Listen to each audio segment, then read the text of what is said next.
And now the boys on the hill, Slim Marshall, 5,000 watts, Thomas Black in his absence, and old ugly me, Ralph Jeezy. Not that ugly, Ralph. Give some a little more credit. Hey man, I just like to have a little fun. How y'all doing tonight, fellas? We good. We good. Doing good, It man. was y'all Memorial's Day. Y'all eat a lot of hot links, ribs. I ain't eating no barbecue. That's blasphemy, man.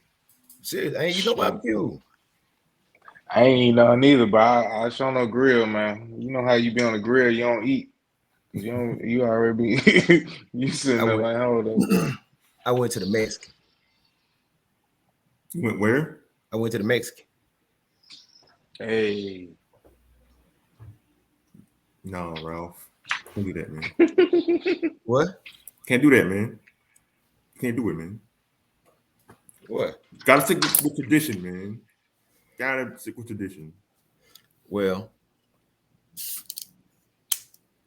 um, the fam did some stuff, so I ain't had to do nothing. So that saved me. Well, I guess like what highest meat is these days, like one lot of folks out there trying to get on no grill. Forget the meat, the heat out there. Man. Forget You the talking meat. It's about? hot out there. Get out there on that grill, boy. They be hot. Bro, that's how I was, man. I messed around. I went to Jackson, man, that weekend. Celebrate my nephew graduated from Brandon High, man. So we did him a big tailgate, had the park to ourselves, man. I'm sitting there barbecuing, man. We had three on the grill, man. It was like we was at a tailgate, bro. We had a whole assembly line, man. But my brother-in-law looked up at Sam, man. He got a whole box of chicken for $30, man. So I don't know. What? Wasn't nobody Tell sick. them, man. Yeah, exactly. Wasn't nobody sick though, so hey, it was lit. Man. That boy said, Yeah, "Wasn't man. nobody sick." Yep. At least that you know of now. We'll see in a That I couple know days. it now. You're exactly right. I get them text messages soon. Yeah. Yeah, but we're gonna talk baseball on this show, and not grilling. So, boys, we're in the conference tournament season, regional season, postseason play.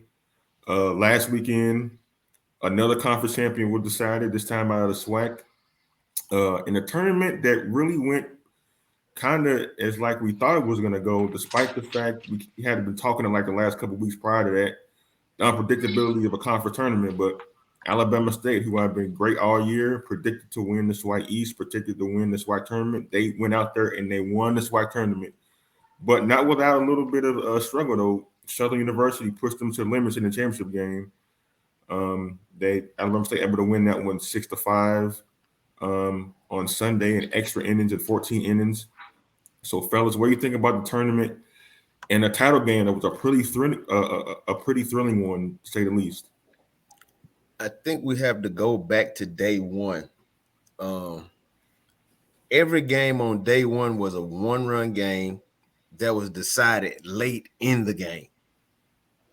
So I was happy to see that on day one. Wasn't happy about the outcome of my team, but hey, it showed the quality of the baseball in this league.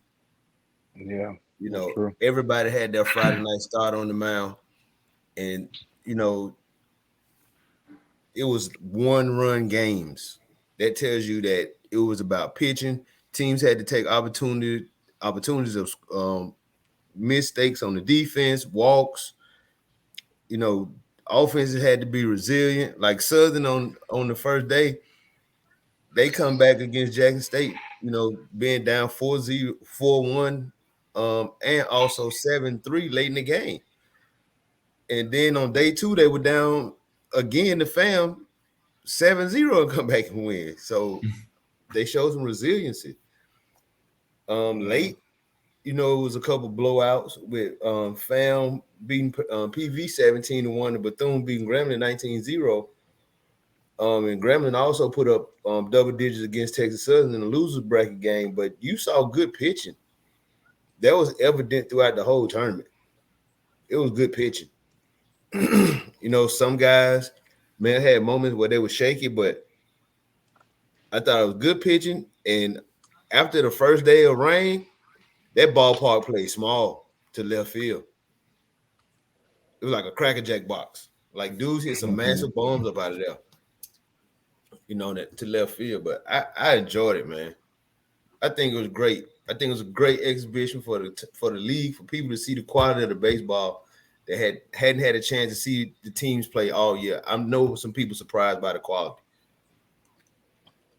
Yeah, I agree, man. The quality of baseball, just I was keeping tabs on the ticker as I was on the road, man. But I'm sitting here like, of course, my heart was broken about Jackson State, but then I ain't gonna lie, I was shocked by FAMU. I was shocked by FAMU. Uh, and Southern just, I mean, they're just experienced. They like we have been here before, and they really showed when ain't nobody even saw them as the top two to even reach the championship round. That they still Southern. You know, I think overall for the conference, I think it was a very good tournament. The only thing I wish, just like how we opened up the season on TV, I wish we had closed the season on TV. We commissioner somebody we got to step up. There's no reason the championship game was on ESPNU. The softball championship was on ESPNU. So at some point we got to advertise this, man, because it's some great baseball. You got not only the top two teams, you got basically the top 8 teams in HBCU baseball going at it because we top tier conference when it comes to baseball. No shade to the MEAC, and CIAA, but the SWAC definitely put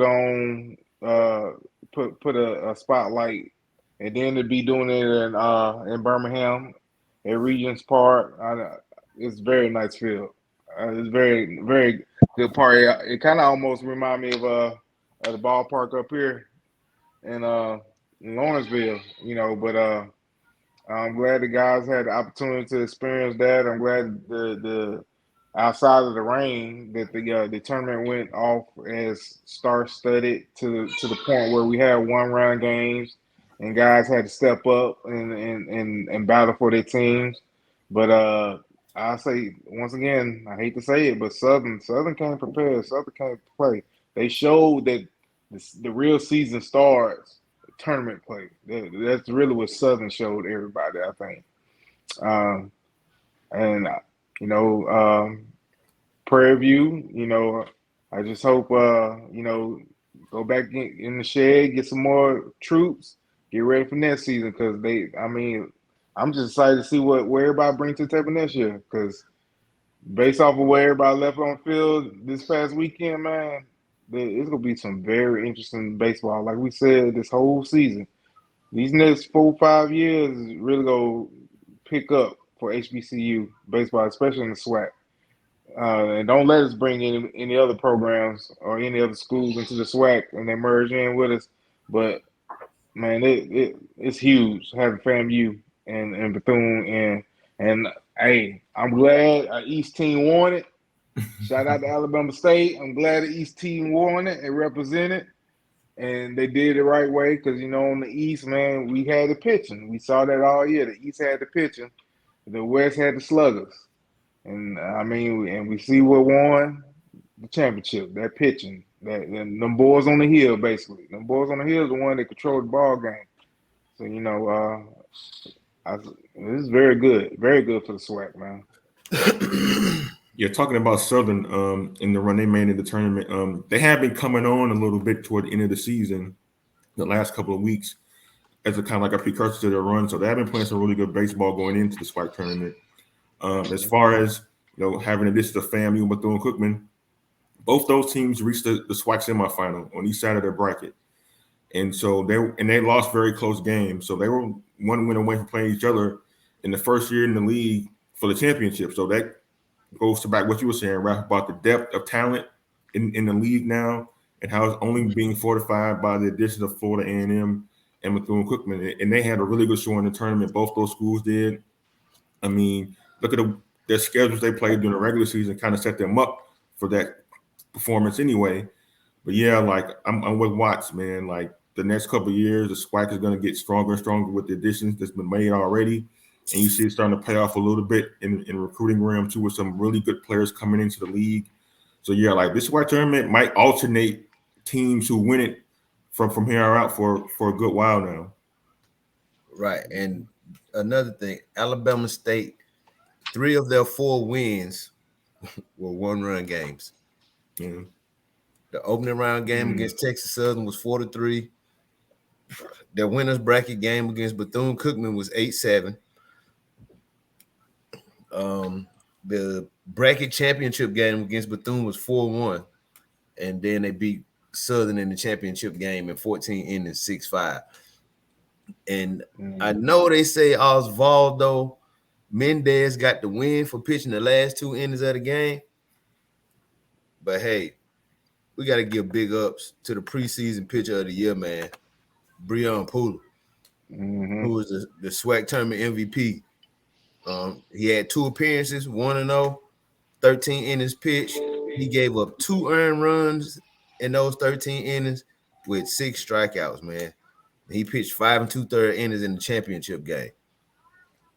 So, and he pitched those meat innings, if you know what I mean. He pitched those championship innings because he came in like the 6th or the 7th, I want to say, somewhere around there. And he took it deep into the game. So, man, you got to give your hat off to that young man because he started game 1 for him.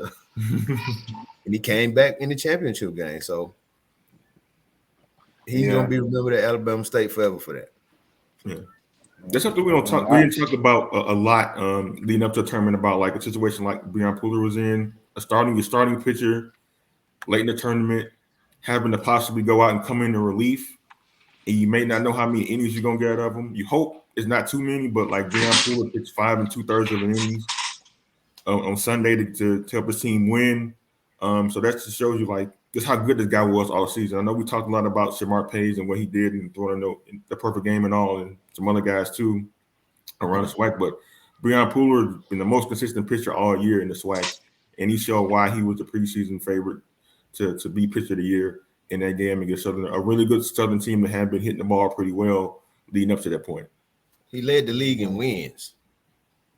Yeah, so he had 9 wins in the regular season. So he has 10 wins on the season so far if you count the win in the tournament. So the young man is a proven pitcher.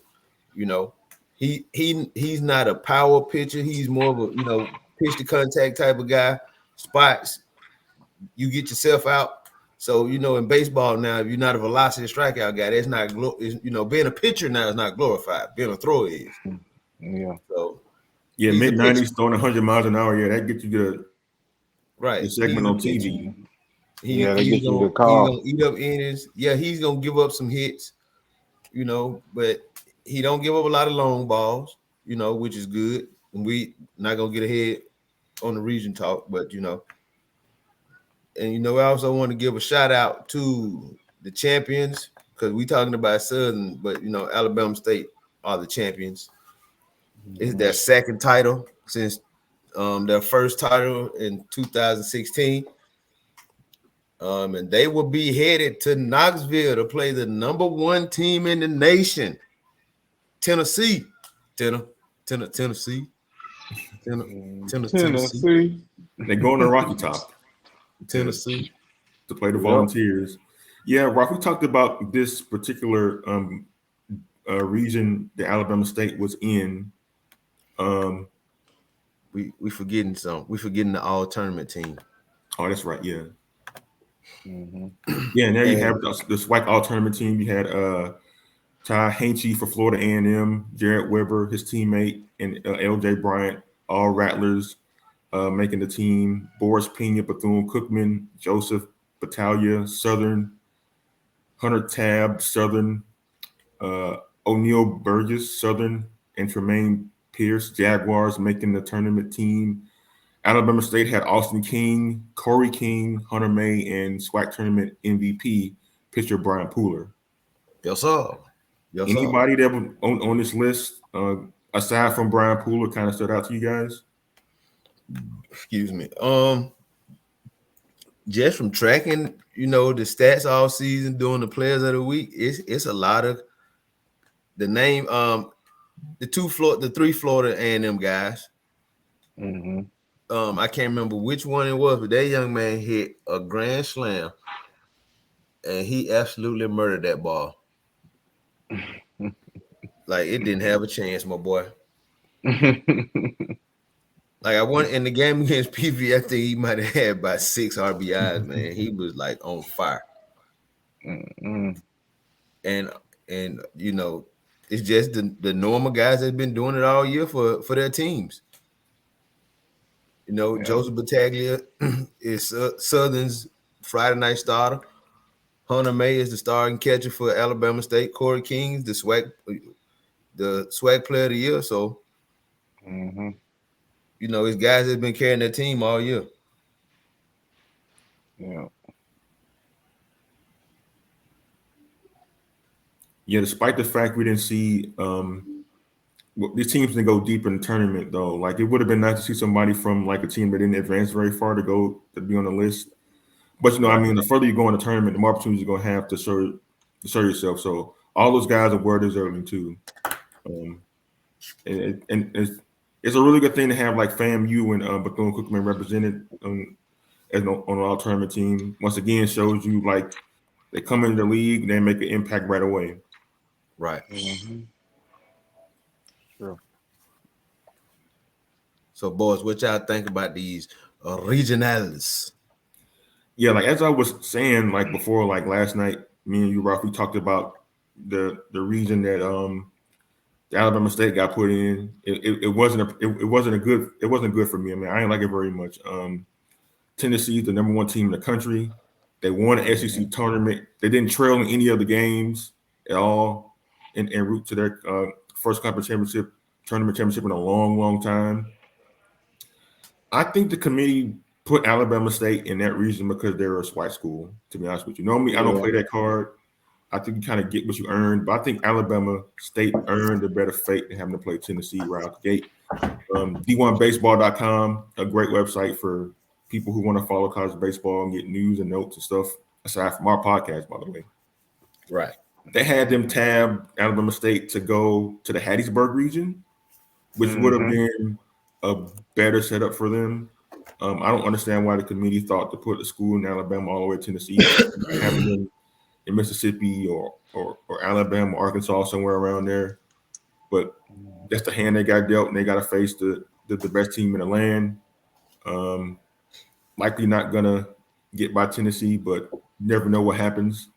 We'll have more on that later about like college baseball teams' performances in the regional. But yeah, guys, so what do you think about Alabama State going to Knoxville to play Friday night?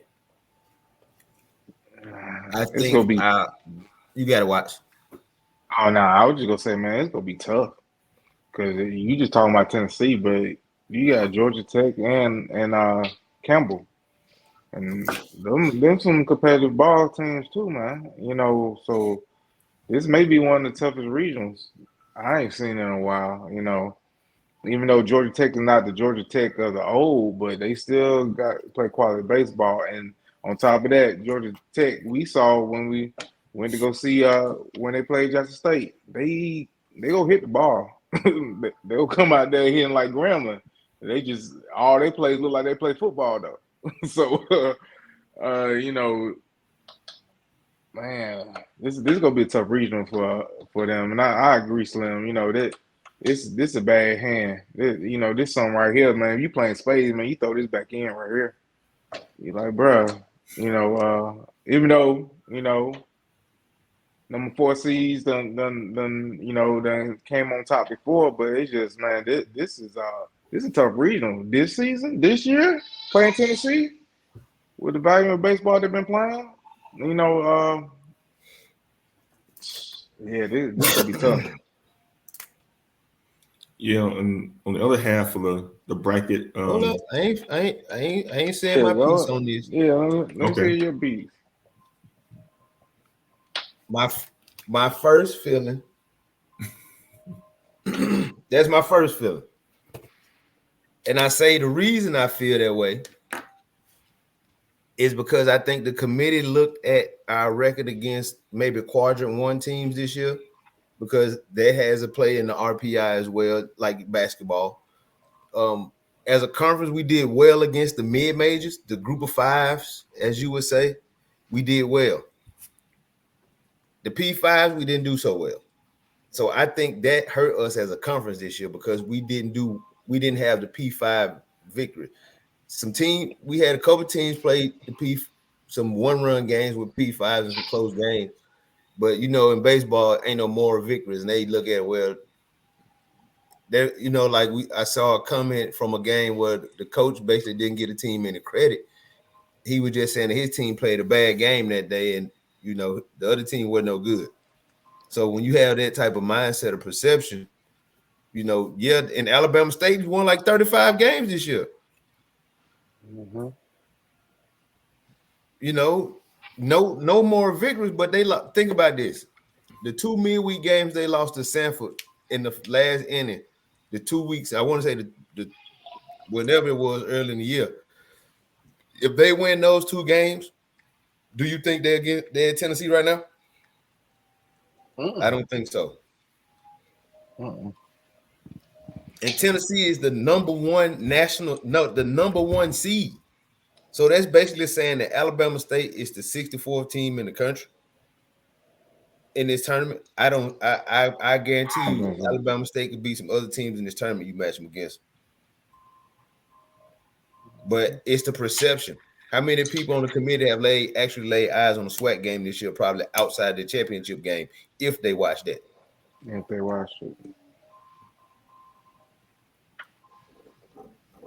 Right. I don't think so. I don't think so at all, Ralph. And the committee didn't do Coppin State no favor either. Nah, they didn't. Virginia is a good team. Coastal Carolina is a mid-major that's won a national championship. Eastern Carolina has been to the College World Series, and they're the host. They ain't did Coppin State no favors either. And I think State got to go to the Greenville Regional and play East Carolina out the gate on Friday night. Well, Friday afternoon. That's not going to be easy either, Ralph. Like you said, I just feel like in the case of Alabama State, like normally a school that plays the number 1 overall seed in the tournament is a bad team. Their team that did not win their regular season championship. They got on a hot streak and maybe won that conference tournament, and they got to be put somewhere because they got an automatic bid. But Alabama State, they were literally the best team the whole season in the SWAC. Prime example, 2004 Texas Southern.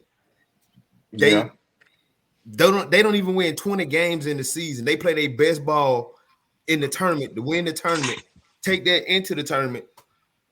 And man, in that situation, yes, it's warranted. Alabama, we've had years where we've had Southern and Bethune both be 3 seeds. I'm not saying that Alabama State should have been a 3 seed this year, but to throw them to the wolves like that. Yeah, a 30+ win team got to play number 1 overall team in the country. This the thanks I get for winning my conference championship. Thank you. Yeah.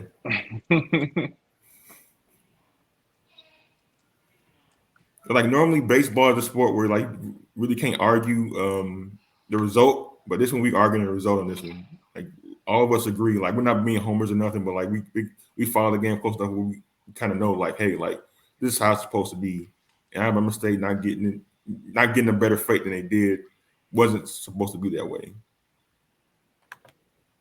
Man, they were dead wrong for that. Yeah. They do. You just look at the traveling too, man.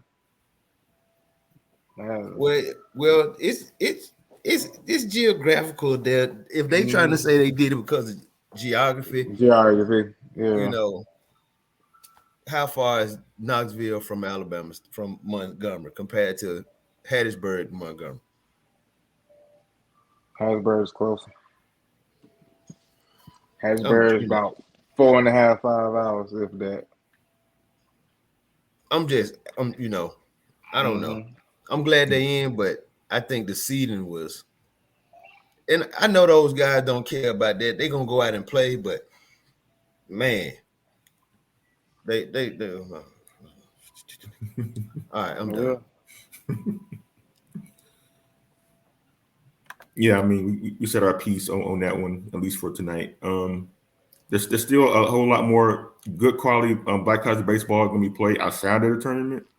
And with that is the minority prospect HBCU All Star game. It's going to kick off this week down in Georgia. It's going to be comprised of the best Division One, Division Two HBCU baseball players in the country. Thursday night, there's going to be a home run derby. Then Friday is going to be a festival, a pregame festival, and then Friday night is going to be the actual game itself. First pitch at 7:30 p.m. This is the second annual game. I know you guys know this guy who kind of orchestrated it, Marquise Grissom, former Major League Baseball player, played for the Expos, was on the Braves when they won the World Series in '95. Really good player. Kind of heads this up. It's all honoring Hank Aaron, who passed away last year, unfortunately.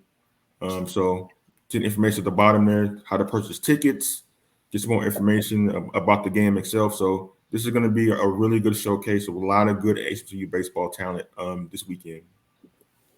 Yeah, I think it's a great opportunity for all the young men that's getting the chance to participate. You have young men from the SWAC participating, the MEAC, NAIA, HBCUs, the SIAC, everywhere from all possible, spectrums of HBCU baseball is some type of representation.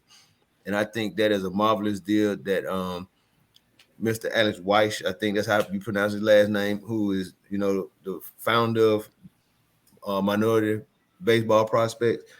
He does a great job. Actually, his team he was the head coach at Redan High School, and they just lost in the state championship. So, he just had a good run at his high school career. And I'm just interested to see how big this is going to get. I know they do some high school stuff as well, but these young men who, some of them may still have some eligibility, some of them may not. But for them to get an opportunity to play in the All-Star game, this is amazing.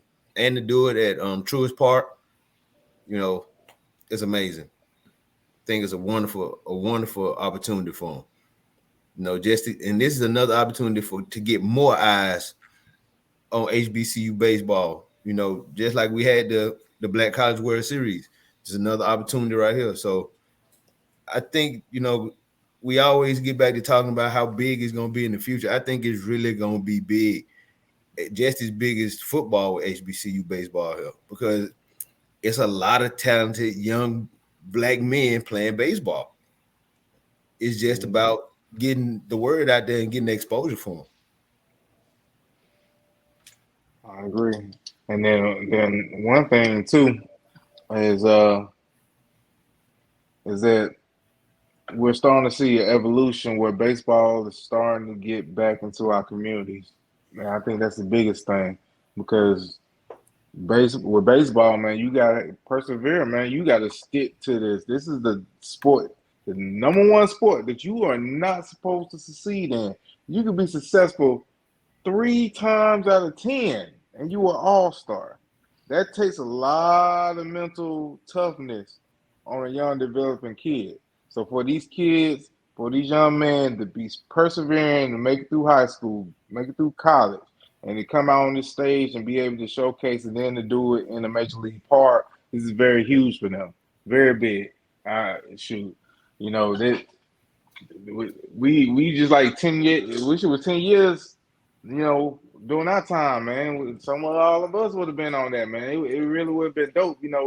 And then I think even just the fanfare of having all the fans from different schools and all that stuff, I hope they come out and support these young men because this is a big honor for them to be able to have this opportunity to showcase their skills. I think last year it was in Mobile at Hank Aaron Stadium. So this year he moved it up and he got to connect with the Braves. I think he got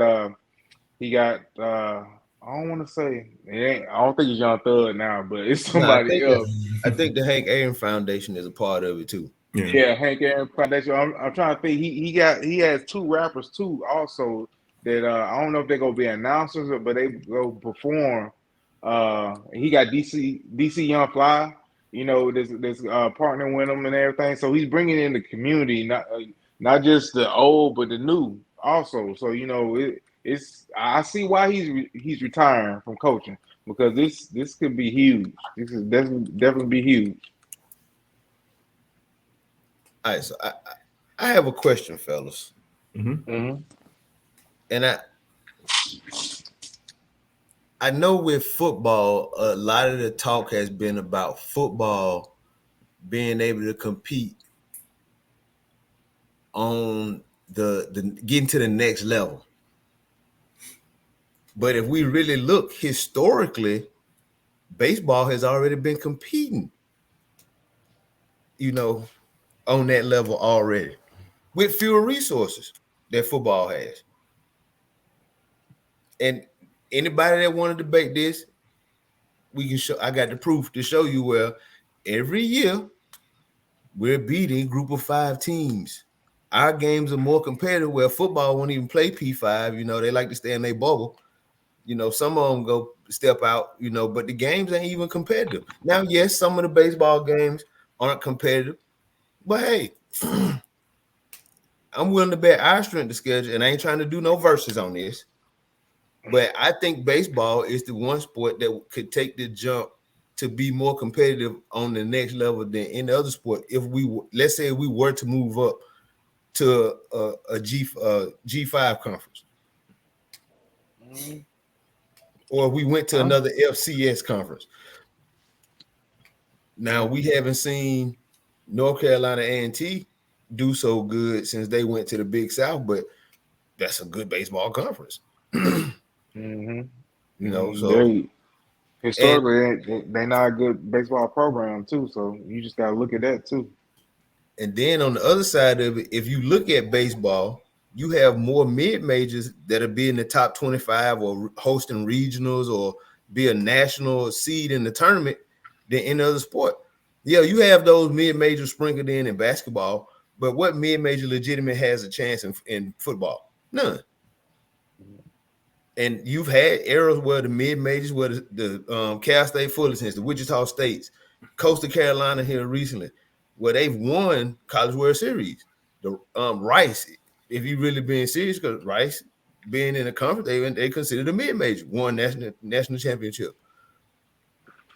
So I think baseball is the deepest sport in the country, from Division I all the way to NAIA, hands down. That's true. Yeah, I think so too, Ralph. We talked about this a little bit last night as well. They talked about like how Black college programs have done well against Power 5 schools, have done well against mid majors. As an example, this season you had North Carolina A&T, Big South opponent. They beat North Carolina in baseball, and North Carolina is hosting a regional this weekend. That means they're one of the 14 best teams in the country, and North Carolina A&T beat them. And they beat Pittsburgh. And they beat Pittsburgh too, yeah. Another Power 5 school. And you had Arkansas Pine Bluff, not historically known as a really great HBCU baseball team. They know hit Memphis, not beat Memphis. They know hit Memphis. Memphis is an American Athletic Conference team, formerly in Conference USA. They just hired Kendrick Jackson, former Southern coach, to be their coach over at Memphis. So yeah, and then you have like schools like Grambling losing a 1-run game to the defending national champion Mississippi State Bulldogs at Mississippi State. And Mississippi State and Alabama State had some close calls, as we mentioned earlier.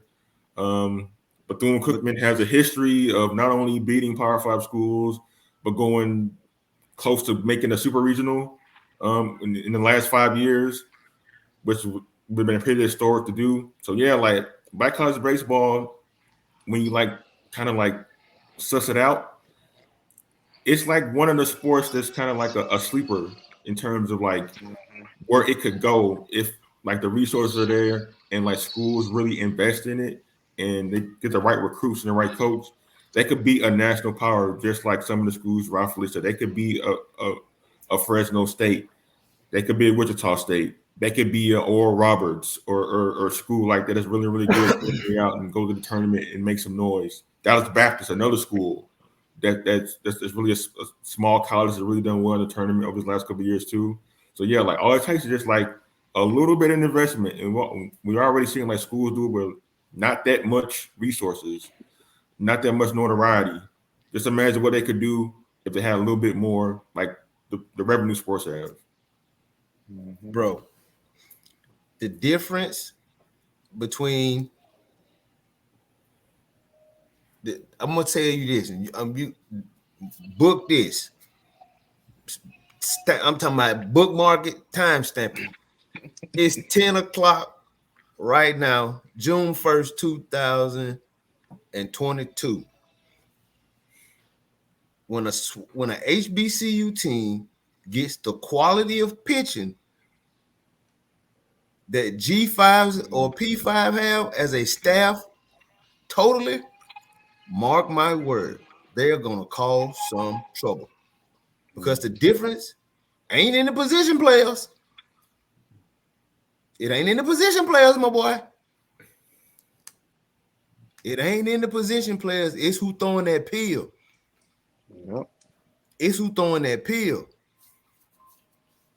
If I got another Shamar Page to bring behind him, it's a different ball game compared to me bringing the Johnny Holstaff in behind the Shamar Page.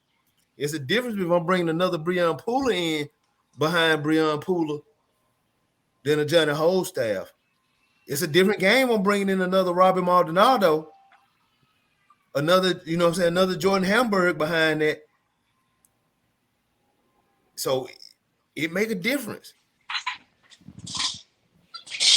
When the pitching depth and the quality of the pitching upgrade to the quality of the bats, it's gonna be a wrap. Mark my words. Yeah, that's true. That's true. It's gonna be a wrap. Let's take it further, Ralph. Like we played against a guy, Ricky Weeks, who was the national player of the year in the whole country, and he played on a really good team at Southern. The years we played. Now imagine if that team or any other team similar to them had the pitching to go along with the national player of the year at HBCU. Bro, okay. So now you finna make a jump ahead to what we was gonna talk about. Okay, because I was gonna reference to that team about something they did in the NCAA tournament. That team wasn't just Ricky Weeks. He just the name that everybody knows because he was the best player. You had Antoine Gray on that team. You had Marcus Townsend on that team. The year before, you had Fred Lewis on that team, who was also another major leaguer. DeJuan Day on the pitching, who pitched for them, who was another major leaguer. That's 3 major leaguers on one team. Just come out the mound. Not to mention the numerous dudes that got drafted on that team. You know what I'm saying? You had Erson, who was the closer, who was a legit closer, 2-pitch closer, fastball slider. Mm-hmm. You know what I'm saying? So they had a stacked team. It wasn't just a one-man show.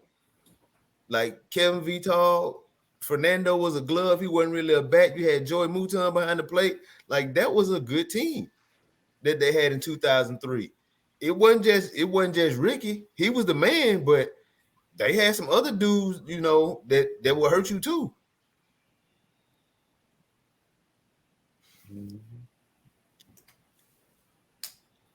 Yeah, I mean, like that team won 50 games. I think the year Ricky won the Golden Spice Award, they won like 55 and like I think it was 40 something. Mm-hmm. Yeah, they had one season in there where they won 50 games, like 55 and like 3 or something crazy like that. They won, but yeah, like that team was like that entire infield got drafted. Yeah, they were a really good ball club, and so like we just like that's been always there for Black college baseball. Like I mean, we reference that team because it's more recent. We're kind of familiar with them, but like you go throughout history, you see like a bunch of teams that are like that. And now, football is over in the playoffs. Baseball ain't got that problem. So as I like to say, did you know? Did you know? Did you know? No, no. You gotta get music with this segment, Ralph. Huh? Gotta get music with this segment next time, man. Hey man, we're gonna have it right for yeah. next year, man. Some like really Mhm. like cool game show type music.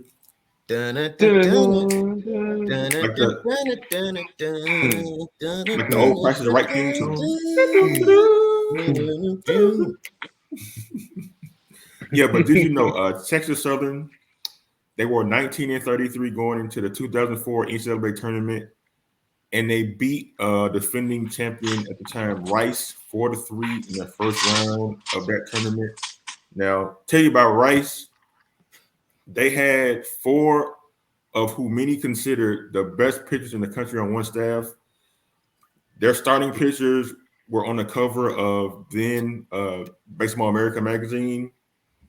They had just come off winning that championship the year before, and Texas Southern, who didn't do so well in the regular season, they won the run and won the SWAC tournament.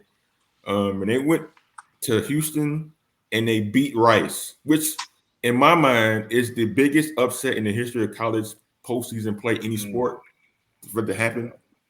That's bigger than a number 16 being number one in college basketball. That's bigger than like I guess like a G5 school beating a Power 5 school in the college football playoff. This is like historic, but like people don't care about baseball like that, so like it kind of got lost in the radar. Yeah, but like Texas Southern beat the defending national championships in the tournament one year. And they beat Philip Humber, who pitched a no-hit in the majors. Yeah, Philip Humber pitched a no-hit in major leagues for the Chicago White Sox like several years later. The dude was 13-3 on the season, and that was one of their losses. Man. Okay. All right. We referenced Southern. They defeated Southern Miss in the opening round of the tournament 5-3. That was a really good team. That team had super regional potential that season. Unfortunately, they didn't make it that far, but yeah, like that was another impressive win, another notch in the belt of black college baseball right there. They were a 3 seed that year. Jackson State, our dear college home, they defeated the number one team in the country, Louisiana Lafayette, 1-0 in open round of the 2014 tournament. Now that kind of did make a little bit of national headlines when that happened. I remember that back then. Louisiana Lafayette obviously wasn't LSU. They were not like USC, one of the Power 5 schools, but they still were like the number one team in the country at the time. They were rolling that year, Slim. Yeah. They were. Yeah. They didn't have very many losing streaks that year. Yeah, but the thing about, I was looking at the bracket from that region. Jackson State, they won that game, and the next day they played Mississippi State, and they lost that game 3-1. And then they came back and they lost to Louisiana Lafayette. They eliminated them. But like Jackson State was very competitive in that regional in 2014 for sure.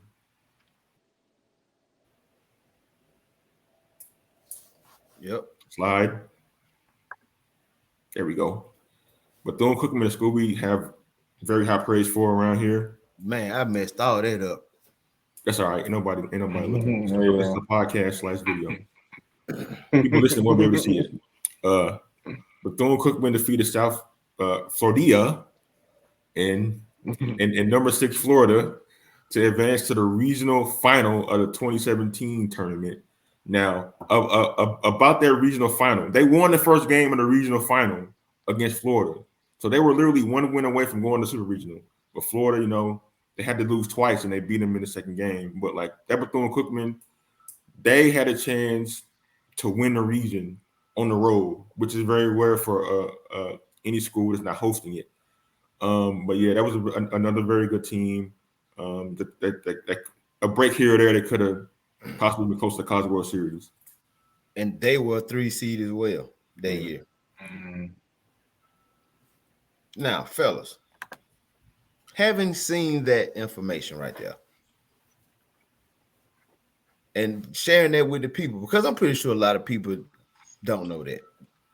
Don't even know that it's been that many instances of HBCUs winning in the baseball tournament. And most time when we win, we're playing a national seed. So when we win in the open round, we're beating a national seed. we're beating the top 10 team.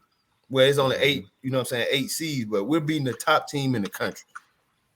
You know, that goes to show you the quality of the talent that's on these campuses and HBCUs. You know, even over in the SIAC, and even in the NAIA, you had, you know, teams beating out of conference teams on their level that, you know what I'm saying, that are competitive teams on the national level and a regional level.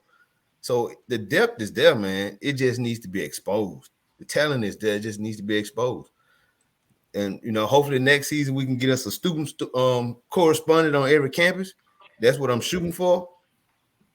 You know, try to find a student correspondent on every campus, you know, that's just a baseball fan, you know, and we just go from there, man. Yeah. Mm-hmm. Yeah, I would be remiss if I didn't mention this. We should have mentioned it earlier when we were talking about the regional, especially Coppin State. Yesterday, Jordan Hamburg, they're great Mr. Do It All. He was named the top 5 finalists for the John Olerud Two-Way Player of the Year award. Congratulations, man. Yeah, man, pretty significant. Yeah, like that means he's like literally one of the best players in the country. Right. Both pitcher and position player. He led Coppin State in batting average, home runs, and RBIs.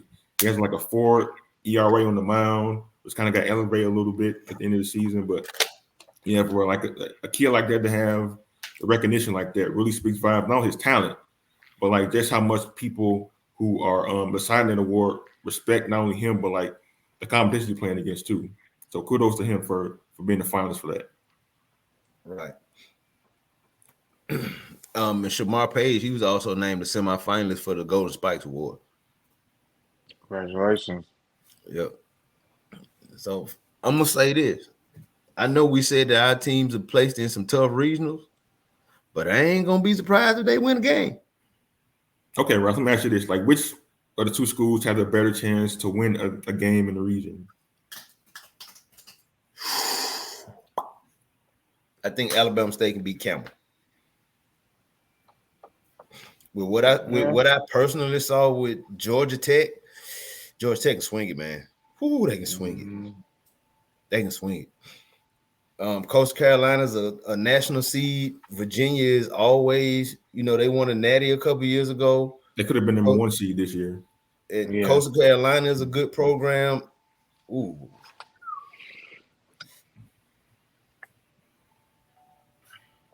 I think both of them have about an equal chance of winning the game. Yeah.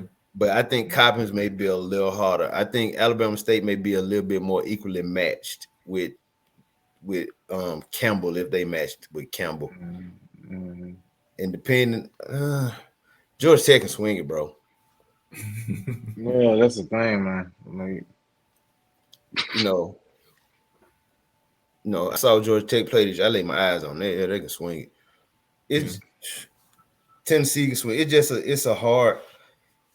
Until we change the perception and get that national respect, we're gonna always be placed in the regionals like that, which is unfortunate. But you know, we got to go in there and shake some. You do it. Go in there and shake it up, man. Let me ask y'all this. And I know Ralph is going to say no to this. I'm going to ask anyway. But like knowing the mountain that Coppin State and Alabama State got to climb in game 1, do you, as the coach, decide, hey, I'm not going to start Jordan Hamburg game 1. I'm not going to start Breon Pooler game 1. I'm going to go with number 2 guy, and I'm going to try to get a win on Saturday and lose it back a game, because the likelihood of winning game 1 isn't very high. So what would be the thought process from either one of you guys about that question I posed? You know my answer to this, Slim. Do I have to respond to this? Yes, for the people at home. Okay. I'm gonna do what I've been doing all year. I'm keeping the same rotation that got me here. I'm using the lineup that got me here. And the matchups, depending on the game, is gonna dictate how I use my subs and my bullpen. But starting out, I'm going with what I've been doing. Ain't no need to change. Yeah, you don't want to switch it up, man. You just keep it consistent. Your team's familiar with how you go coaching and how the rotation is, man. our best against your best. I mean, we both. I mean, they put their pants on just like us. At the end of the day, we just gotta come out there and gotta be able to play. That's simply what it is. You can't switch it up, man. Because if you switch it up, then your team gonna be second guessing them themselves on the biggest stage. They probably gonna have the opportunity to play. You don't want that, so you gotta keep it consistent. How would you do it, son? Yeah, Slim. I go one number two guy. Like, I mean, like I know know I'm at the tournament to win, and I know you want to have best on best. So like, I'm looking at the odds, man. I'm like, Alabama State's not going to beat Tennessee, and like, why would you waste your best pitcher on a game you know you're probably going to lose? I mean, you may get lucky and beat Tennessee, but it's not likely though. Same thing with Common State. Like Jordan Hamburg is a great player. We all know this, but like they play number one seed in their region. That's not a high probability of a win there either. I do an opener for both games. In just game two, I start my ace because you're likely gonna be playing a team that has a equal to or similar type of number two starter that you do. So the odds are winning are kind of a little bit more higher. So that's what I do. But I understand though, like I mean, like in a perfect world, like I'll go like, hey, I'm throwing my ace against our ace. Let's the chip forward they made. But like if I'm trying to win a game, I probably play the more modern strategy of going with the opener, but that's just me though. I fit you. Okay, yeah, that's similar what we talked about the week when SWAC T started, talking about who you gonna start and stuff like that. It's at what point would you pull them? You think about that. At what point you pull them and say, okay, we'll say the rest of these pitches that you got for game two, because we know that game do or die. But I see where you come from, Slim. I see where you come from. I get what he's saying, but Yeah, I'm like this. If you gonna beat me, you gonna knock me. You gonna have to beat me with my best. yeah, you gotta beat me with my best gun now. You gonna have to beat me with my best. That's just how I am. And I'm coming with the mindset. I ain't coming to show up. I'm coming to win. I'm playing and I'm coaching to win. I ain't happy to be here. I don't want the participation trophy. Yeah, give me the swag bag we gonna get at the banquet and all that. But I'm coming to win this thing. We ain't just happy to be here. That's me. That's how I approach it. I ain't. I don't. So you're going Hamburg cooler, game one. I come from the school of Ricky Bobby. If you ain't first, you're late.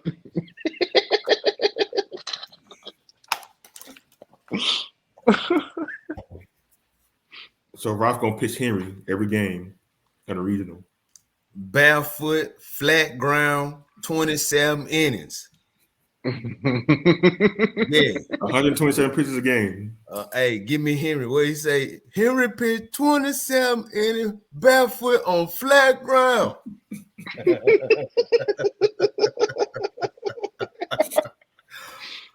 Oh man. I don't think anybody believed that story, but it was funny nonetheless. I was sitting there just trying to picture it. If he pitching on flat ground, 27 innings, man, he just throwing BP. He's a softball player, not a baseball player. Yeah, like but our coach, like back in the day, told us the story to inspire us about this pitcher he saw in this tournament. He was obviously poor. Didn't have no shoes. He was supposed to be in Africa. He said he went to Africa. Yeah, he went to Africa to do something. I don't know what, but like he saw this. The thing about it, man, like how come our coach ever just do the scholarship though on the spot to come back? Man, stop, man! You opening up some old wounds, man. Because there's some other cats that get scholarship that shouldn't have had scholarship. But be quiet. No, y'all remember the story where he told us the farmer found the eagle on the side of the road, and he took the eagle back to the chicken coop, and he nursed him back to health. And when he took him back to the edge of where he found him at, he took the eagle and he told him, "Fly, eagle, fly." And the eagle didn't fly. The eagle started walking like a chicken. Everybody was like, "What?" He was like, "You gotta fly. If you're an eagle, you gotta soar." It was like, "What? What the?" Everybody just sitting there like, What are you talking about? Like everybody missed the point. We was like the eagle with the chicken and the eagle walking like what you talking about? Everybody was confused. We didn't know if he was trying to tell a joke or what. It was just like, huh? Like fly, like eagle with the chicken, eagle walk, man, whatever, coach. They don't make any sense within the ecosystem of that happened. But yo, what was the point of that story again, Ralph? He told me. What he was told me. Catch a picture meeting. Huh? I said it was a catch a pictures meeting. Cause you remember it we was geeked to go inside. Yeah, it was a pitch. Yeah, it was a meeting with pitchers and catchers where he was telling us that story. He was saying you supposed to, if you're an eagle, fly like an eagle. If you're a scrub, be a scrub. That's what he was trying to say. That's what he came back and said he was trying to say, but everybody was like, "Cause we missed that." Like, okay, dog. You got it. You got it, big man. Yeah, that's what we said. Like, okay. They go do flat ground AAC. Hey man, can we not talk about that? Flat ground, then have the target be a string somebody put across the home plate. Hey, I've seen that now. Yeah, I've seen that now. He may be evolutionary with that because now you see more and more pitching coaches coming out with that string now. I ain't gonna lie. I see people don't throwing balls, man. Yeah, I understand the theory. Mm-hmm. It was the execution. It was the execution and the direction of getting to of executing. That was the issue. True. You said, "Oh, you doing it missing up and in, big man, up and in, down and away." Okay, well, tell him what he need to do to make the adjustment instead of just screaming, "Jesus Christ, big man." Nah, see, the thing is, he introduced the drill while we was indoors. That's what made it.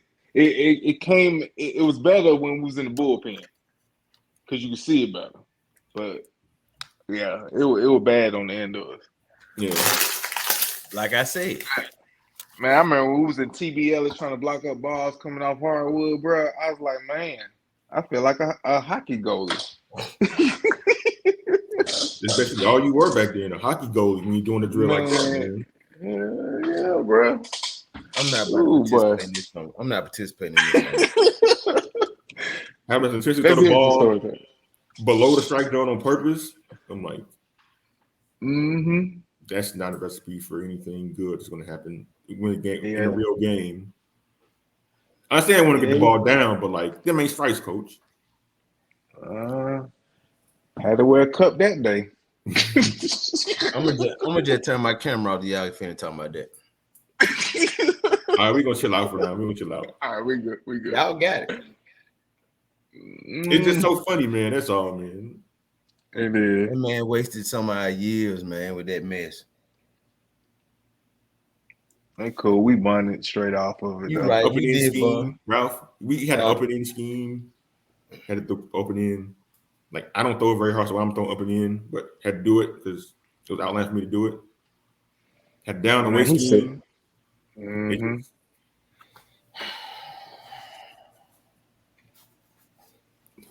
West Coast base running, and I'm done. Speed guy. Like, I want to know, like, why West Coast though? Like, where do you get West Coast from? Because West Coast offense was the innovative NFL offense, and it was the craziest thing. He wanted you to hit first base, go first or third without picking up the coach. Yep. Find ball, find bag. Find ball, find bag. No, when I hit first base, the first thing I'm supposed to be doing is picking you up at third because you're supposed to be above the base. Well, I can see you. So if I'm knowing if I'm staying at second or hitting third, coming to third, what are you talking about? I'm supposed to be running. I ain't got time to be looking for the ball. That right there, boy, that's what you call accountability because you know who was at third. But yeah, we will have to change topics, man. Yeah. Yeah. We can literally go on and on about these type of stories. Like, seriously. Like, oh, man. Man, we done had story time without trying to tell story time. I know, right? Sure did. Yeah, that transition real quick. I know. Like, Don't get me wrong, we had fun, but man, Of course. we it didn't be like times understand what's going on half the time. it'd be like, let's see how crazy he can come up with something today. Well, how crazy it's gonna be. See what scheme he got up his sleeve this week. Man. It'd be like, man, what he doing? Like we wasted a whole year doing that mess he used to do at practice. Wasted my whole sophomore year with that mess.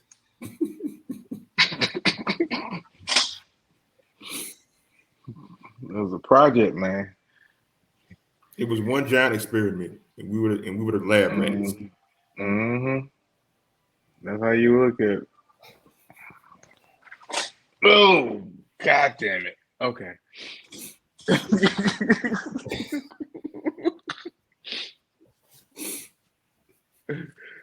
Just one new. All right, fellas. That's all I got for tonight, man. Yeah. Next week I'm gonna try to set up some interviews, man, and do a recap of the regional. Try to do a spotlight on some of the guys where they are this summer. I saw Trey Page hit a home run. They're already in summer league.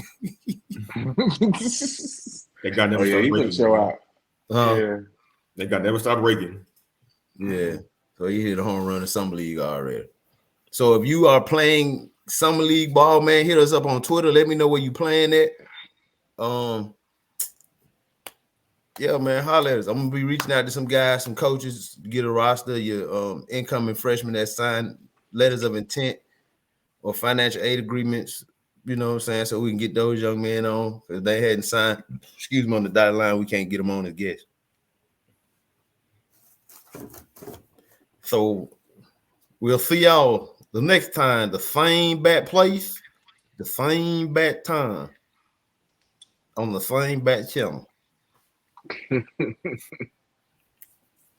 Back at you. Yeah. Batman. Yeah, Batman's my favorite superhero. Although he ain't got no superpower. Not a superhero. He got gadgets. He's a rich man with gadgets. That's all he is. The Cubs not a good team either.